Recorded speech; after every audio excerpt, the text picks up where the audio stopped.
Hello everyone. Take this gift wrapping paper, fold it over horizontally, vertically and diagonally on either side. Make the square shape to it using the patterns you've created and now fold the top edge downwards and now once again open it out and press the patterns in order to make it more firm. Now after this, make this almost diamond-like shape out of it, fold the top edges downward. Reverse the side and then do the same thing again. Open it out and then press it down together as such. Now afterwards, make one slit on either side as such. Now reverse the side and then afterwards cut out one section of it and then on the other side, make this V shape out of it. Now fold it over inside in order to make a bow shape out of it, and as for the bottom, make a slit in the middle and then fold the sides over on either side further. Now this will be like the bottom of the ribbon. Make a V shape cut to the bottom of it to make it better.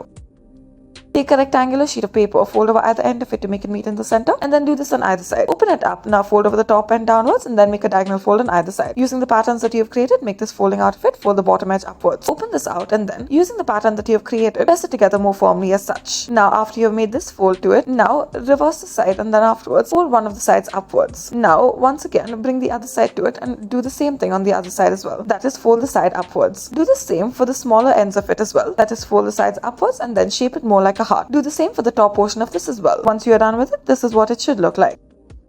Next, we'll start off by taking a rectangular sheet of paper. Afterwards, fold it diagonally. Now, open it out and then once again fold it diagonally. Fold over either edge of it to make it meet in the center and make it overlap. Now, after this, fold over one of the edges and fold it back out again ever so slightly. Do the same on the other side and now open up your sheet of paper. Fold over two of the edges on the inside and then fold it over slightly outside. Now, using the folds that you have created, make this fold to it, make a diagonal fold to it as well. And then afterwards, make an arrowhead-like shape out of both of the sides. Fold over the arrowhead-like shape points downwards as such. Now, open it up, add eyes to the top of it, and then you should be left with this face.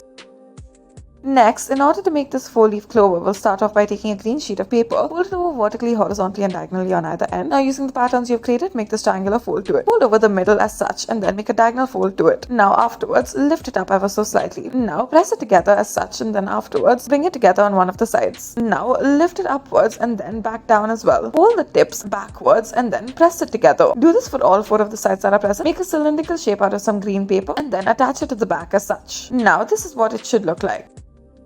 Next, take a square sheet of paper, fold it over diagonally on either side and then horizontally as well. Now, after this, using the patterns that you've created, make a square fold to it. Fold over either side of it and then move along the sides in order to repeat this step. Now, after you're making these foldings to it, you should be left with this diamond-like shape. Fold it outside as such and then fold it to the back. In this way, do the same to the other side as well. Now, fold either of the edges backwards and then fold the top downwards, fold the bottom upwards internally. Thank you for watching.